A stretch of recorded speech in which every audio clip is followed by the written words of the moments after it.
ٹھیک ہے، میں ذرا آتا ہوں میرا آگے. اب ذرا جان صاحب آپ بتائیں ہمیں پہلے تو کہ ایران کی اسٹریٹس پہ ابھی کیا صورتحال ہے مظاہروں کے حوالے سے، اور یہ بھی کہ کیا چونکہ پھر بہت سارے بیانات ایران کے حوالے سے آنا شروع ہو گئے نا، تو کیا ایران کی سڑکوں پر بھی یہ بحث ہے کہ ایک اور حملہ جو کہ جس طرح 2025 میں ہوا تھا وہ کسی بھی وقت یا کسی بھی ہفتے ممکن ہے، بعید سے امکان نہیں ہے؟ جان صاحب. وسیم بھائی، پہلے تو جو پروٹیسٹ شروع ہوئے تھے جو کہ جینوئن تھے آبویسلی، وہ کافی ٹائم تک آرگینکلی چلے، بٹ جس طریقے سے موساد کا اس کے اوپر ٹویٹ آیا اور ڈونلڈ ٹرمپ صاحب نے جس طریقے سے اس کے اوپر کامنٹ کیا تو کافی سارے لوگ اس سے الگ ہو گئے، کافی سارے لوگ جدا ہو گئے پروٹیسٹ سے. ہاؤ ایور چھوٹے شہروں میں کوردشت میں وائلنٹ کلسٹرز میں اس وقت آپ کو نظر آتا ہے کہ لوگ باہر آتے ہیں، 10 15 20 گروپس کے لوگ باہر آتے ہیں، وہ وائلنٹ اٹیکس کرتے ہیں اور پھر وہ ریٹریٹ کر جاتے ہیں. جو انٹرسٹنگ بات ہے وہ یہ ہے کہ آفیشلی جو ٹریڈرز کا جو پروٹیسٹ تھا وہ کلوز ہو چکا ہے، کیونکہ آبویسلی گورنمنٹ نے اسٹیٹ بینک کے یا سینٹرل بینک کے جو پریزیڈنٹ تھے ان کو ریپلیس کیا ہے. لیکن عوامی سینٹیمنٹ، جیسا کہ آپ نے کہا کہ ایران میں کیا فیلنگ ہے اس پہ، تو عوامی سینٹیمنٹ آئی تھنک ریکگنائز کر رہے ہیں لوگ یہاں پہ کہ فورن انٹروینشن کی وجہ سے اور ان ساری چیزوں کی وجہ سے دے ڈو ریکگنائز کہ کوئی نہ کوئی صورتحال ایسی پیدا کرنے کی کوشش کر رہا ہے امریکہ اور اسرائیل کہ کسی طریقے سے فالس فلیگ آپریشن دوبارہ کیا جائے ایران کے اندر، جس کی وجہ سے کل رات کو بھی آپریشن آئرن اسٹرائک کا آپ نے سنا ہوگا کہ ایک ویو پھیلی تھی کہ ایک نیا آپریشن ہو رہا ہے ایران کے خلاف، جو کہ آئی تھنک از اگین ایک سائیکولوجیکل آپریشن کا ایک ذریعہ ہے. تو بالکل یہ یعنی جان صاحب کیا یہاں پر بھی وہ بات ریلیونٹ ہے جو کہ جب ایران اسرائیل اٹیکس ہو رہے تھے تب ہم یہ بات کر رہے تھے، تو آپ یہ کہہ رہے تھے کہ یہاں کی عوام کا، یعنی کہ ایران کی عوام کا وہاں کی حکومت کی پالیسی سے ڈس ایگری کرنا یہ ایک ممکن ہے کہ عوام کا ایک سرٹن پرسنٹیج رائے رکھتا ہو اور وہ بالکل ہوگا، لیکن اسی پرسنٹیج کے بارے میں یہ سوچتے نا کہ حکومت کے خلاف ہے، یعنی کہ یہ چاہتا ہے کہ امریکہ کی حکومت کو گھر بھیج دے. یہ بالکل دو الگ الگ چیزیں، ان دونوں کو کنفیوز نہیں کرنا چاہیے. یہاں آج بھی یہی صورتحال ہے کچھ. بہت اچھی بات کی وسیم بھائی آپ. جو الیکٹورل یہاں پہ جو ووٹنگ پروسیس ہے نا، جو گورنمنٹس آتی ہیں، ابھی میں آپ کو بتاؤں یہ جو گورنمنٹ ہے پزیشن صاحب کی، یہ ایک اصلاح پسند ریفارمسٹ گورنمنٹ ہے. یہ in line with the principled ideology نہیں، پرنسپلسٹ اور ریفارمسٹ دو الگ الگ لوگ ہیں. بہرحال جو ایران کے اوپر اسٹیک ہولڈ رہا ہے گورنمنٹس کا وہ زیادہ تر ریفارمسٹ کا ہی رہا ہے، اور لوگوں کی آبویسلی گورنمنٹ کے ساتھ کس کو مسئلہ نہیں ہوتا اپنی گورنمنٹ کے ساتھ، اور ایران میں بھی ایسا ہی کیس ہے.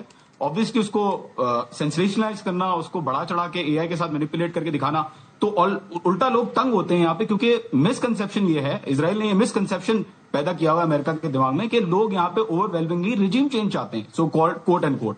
بٹ دا پرابلم از، یہ مسئلہ یہ ہے کہ یہاں پہ جو نظام کے ساتھ جو سپریم لیڈر کا، ان کے جو سپریم لیڈر ہے ان کا نظام ہے، اس کے ساتھ جو لوگ کھڑے ہیں وہ بھی پروٹیسٹ کر رہے ہیں گورنمنٹ کے خلاف. تو یہ آئی تھنک ڈسٹنکشن سمجھنا بہت ضروری ہے عام لوگوں کے لیے. ٹھیک ہے، اوکے.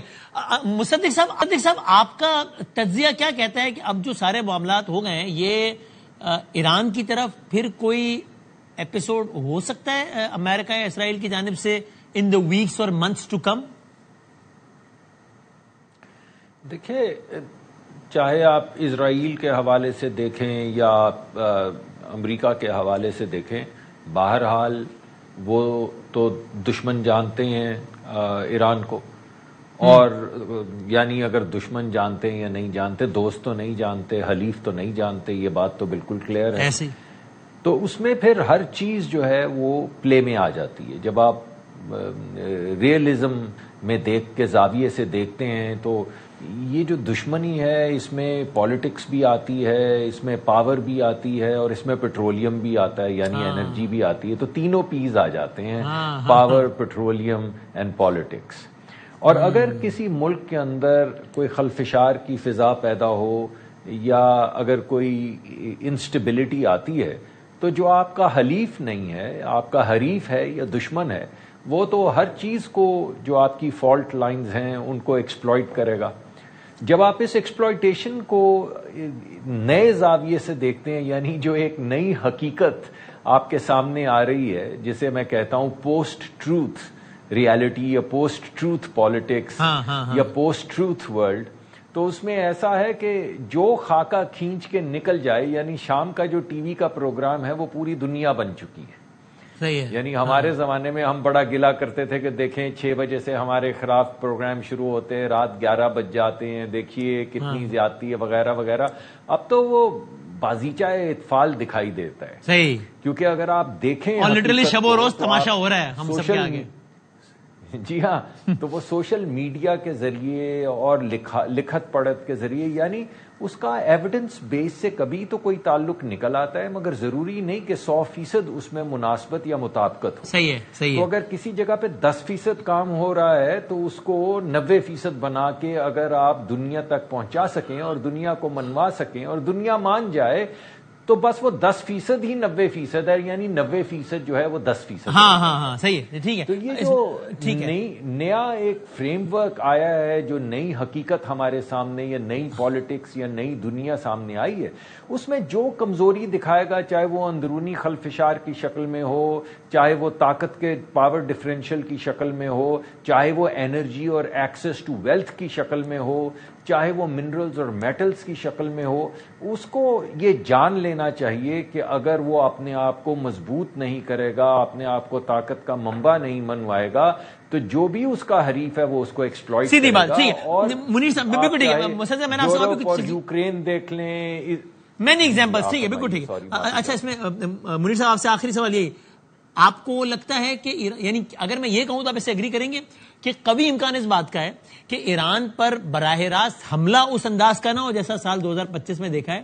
ہاں ایک کبھی پروٹیسٹرز کے ذریعے کبھی کسی اور بہانے سے تختہ الٹنے کی کامیاب یا شاید زیادہ امکان کا کہ ناکام کوششیں، اس کو ایک چوتھا پانچواں چھٹا گیئر لگ جائے، اس کا امکان زیادہ ہے. تو you would agree to this Munir صاحب؟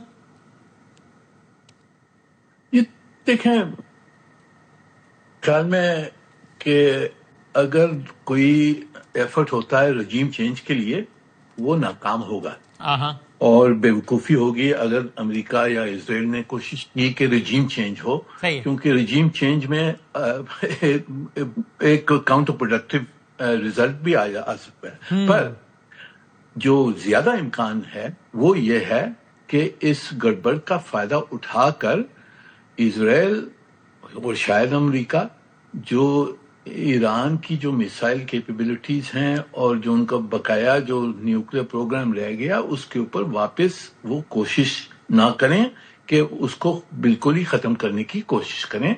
اس کا امکان زیادہ ہے میرے خیال. مناسب. اور یہ آخر بات جون صاحب آپ بتا دیجیے گا، وہ آپ کی بات کی طریقے سے تائید کر رہے ہیں منیر صاحب. سر آپ نے بھی کہا کہ یعنی یہ اتنا سادہ معاملہ نہیں ہے کہ آپ آرام سے ہمارا رجیم چینج کر سکیں، بلکہ سر آپ نے کہا کاؤنٹر پروڈکٹیو ہو جائے گا.